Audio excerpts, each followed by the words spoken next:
video. For those who are new, thank you so much for stopping by. I'm Rashita. So today I'm going to show you guys how to make a plant-based milk very easily at our home. So making plant-based milk at our home is more beneficial than actually buying them in any grocery store or of any brand, because the plant-based milk that you buy are actually loaded with loads of preservatives, sugars, gums, fillers, etc., which are absolutely bad for you. So it is preferred to make plant-based milk at our home if you opt for a non-dairy option. So plant-based milk is actually preferred when you're on a vegan diet, or when you do not have that not so positive results with the dairy products, and also it could be a choice. Well, there are a couple of reasons, not couple but 4 or 5 reasons why you should prefer plant-based milk over dairy. So the first reason being, plant milks or non-dairy milks are actually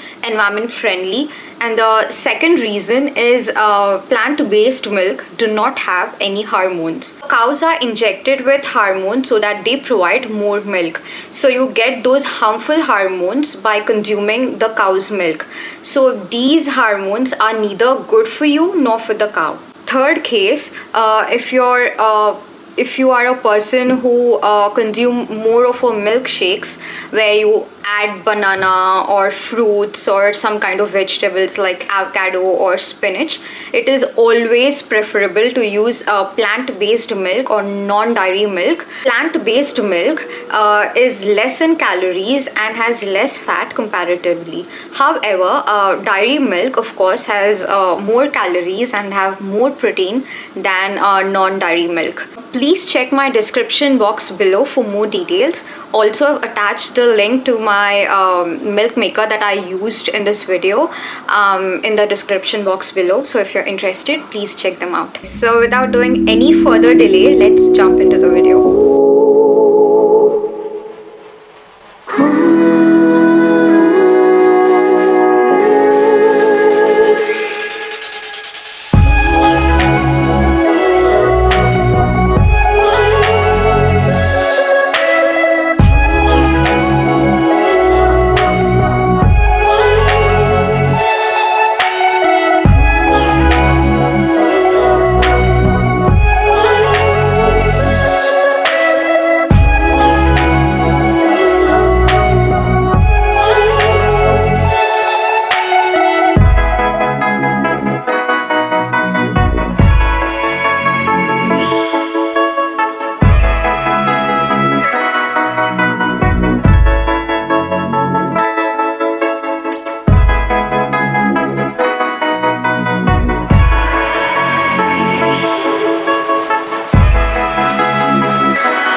hope you like this video. Give me thumbs up if you like, and please do not forget to subscribe to my channel for more videos. And yeah, I'll see you in my next video. Until